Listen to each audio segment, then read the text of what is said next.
David R. Guttery is the president of Keystone Financial Group in Trussville, Alabama. David Guttery and Brandon Guttery are financial advisors and represent Emeritus Investment Company, LLC. Please stay tuned through the end of the video for additional important disclosure information. Hello everyone. Today I'm joined by David Guttery, President of Keystone Financial Group here in Trussville, for a continuing discussion about portfolio changes as economic conditions continue to change. David, thank you so much for being with us. Within previous videos, you've discussed how you're monitoring changes in economic factors that could have an impact on your efforts to manage investment portfolios. 4 months into the new year, what is your opinion of current economic trends? Yes, that's correct. We constantly monitor changes in many economic metrics so that we might better understand trends, which better enables us to manage investment portfolios to the objectives of our clients. Now, while today's commentary will be very high level in nature, I would like to encourage everyone to visit our website where I have posted a 28-minute podcast within which I have offered a much deeper discussion about these economic metrics. You will find the website address on the last slide of this video. You are now looking at a graphic that depicts the economic cycle. Again, I've drawn reference to this across many previous videos. At a very high level, I've encouraged clients to think of this as the changing of seasons. Start with springtime on the far left of the graphic. Springtime gives way to summer, which gives way to fall, which then gives way to winter, and then we're back into spring on the far right side of the graphic. Your behavior is incentivized by what you feel. So when it is warmer in the summertime, generally, you will be incentivized to wear short sleeves. Conversely, in the middle of winter, you will respond to the cold that you feel by wearing jackets over short sleeves. The changing economic cycle is no different. Consumer patterns of behavior will change according to what you feel. So today, I wanted to offer a very high-level reference to many factors that seem to be changing, and in my opinion, in a direction that is not positive. Well, that really helps to understand why it's important to be mindful of where we are in the economic cycle. David, what are some of the most important changes you're seeing now? Well, let's begin today's discussion with an observation of gasoline. Now, this is one of the few economically inelastic commodities that impacts all of us. As the price of gasoline rises, it acts as a regressive tax. Regardless of your wealth disposition, everyone consumes fuel and is impacted by fuel as they consume goods and services that must be manufactured and transported to the place where you purchased that item.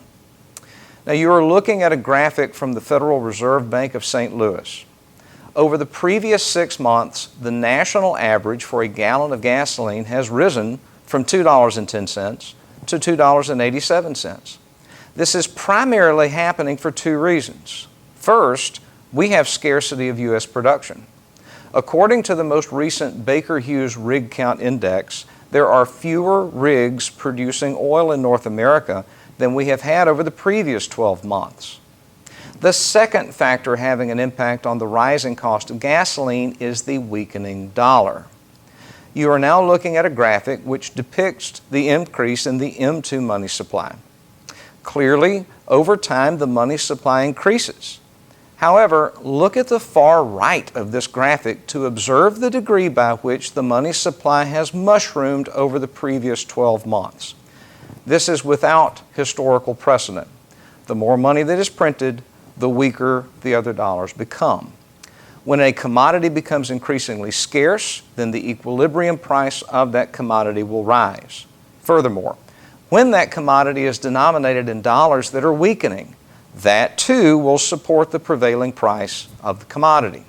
Relative to the previous 12 months, we have both scarcity of oil and a weakening dollar which denominates the commodity. Gasoline is a distillate of oil, and therefore it is having a positive impact on the price of gasoline. Please note we have not even made it to peak driving season, and that will increase demand. And we also have this bottleneck for blending with ethanol every year that will further support the price of gasoline.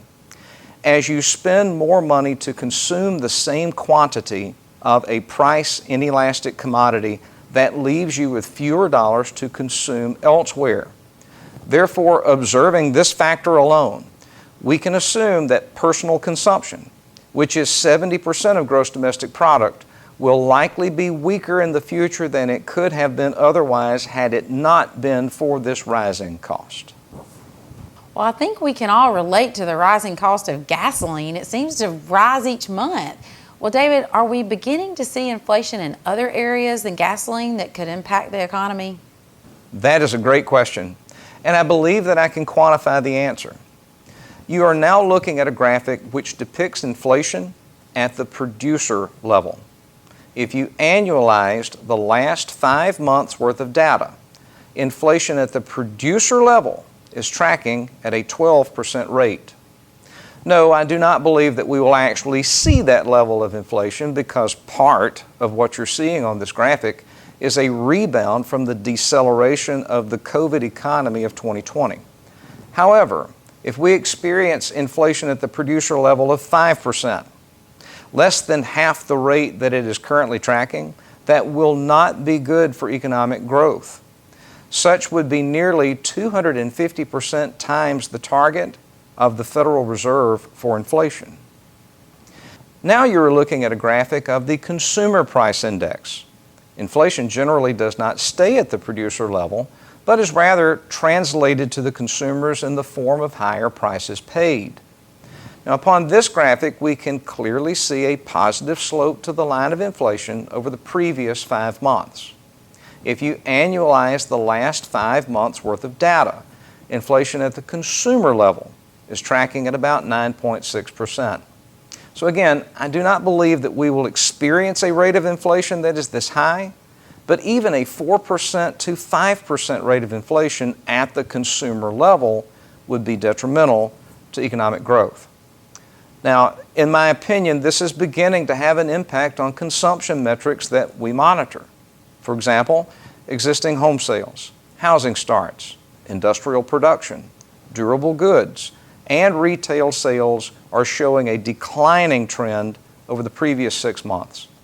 Again, I would encourage everyone to visit my website and review the podcast that I mentioned earlier for much more detailed information. Well, I can see why this is concerning when many metrics begin to reflect similar patterns. David, what can we glean from the stock and bond markets themselves? I believe that we can begin to measure a response from both the stock market as well as the bond market. You are now looking at a graphic of the TED spread. Now, we've referenced this across many other videos. Again, it is simply the difference between the 10-year Treasury yield and the 1-month LIBOR. At a very high level, the lower the TED spread, the more the bond market is suggesting that stronger economic conditions are ahead. If the TED spread is higher, well, that's the bond market telling you that it perceives weakening economic conditions ahead.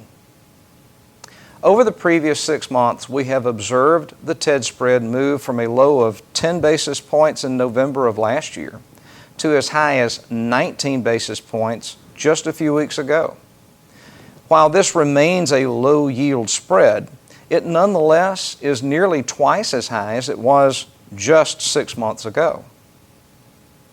You are now looking at a graphic of the 10-year Treasury yield itself. Notice that over the previous 6 months, the yield has risen by almost 100 basis points. Now, this is odd because the Federal Reserve is buying $60 billion of Treasury securities per month at the present time. Remember, there is an inverse relationship between price and yield. So for yields to move this high over such a short period of time, clearly this has to be the result of significant selling pressure at a time when the Federal Reserve is ballooning its balance sheet.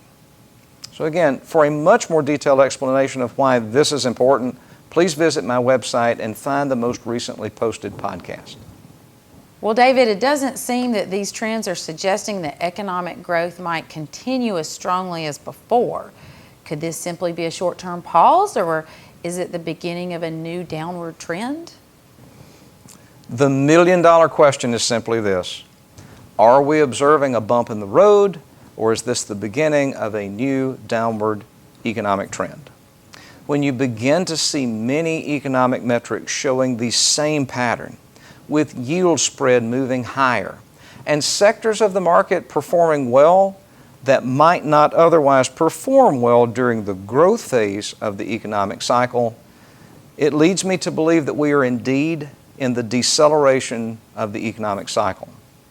Now, we anticipated that this might happen at the beginning of the year, and we made significant changes to our model portfolios as a result.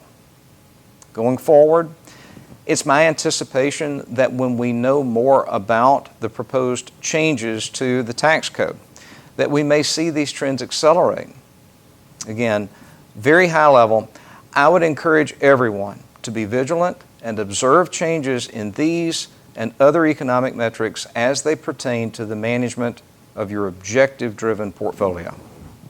David, as always, thank you so much. And for more information, David can be reached through the means listed upon the following screen. For the Trustful Tribune, I'm Brannon Dawkins. David Guttery and Brandon Guttery independently offer securities and investment advisory services through Emeritus Investment Company, LLC, member FINRA, SIPC, and Emeritus Advisory Services. Information provided in today's segment is gathered from sources believed to be reliable. However, its accuracy cannot be guaranteed and should not be interpreted as tax or legal advice. Any performance stated is past performance and is not indicative of future results.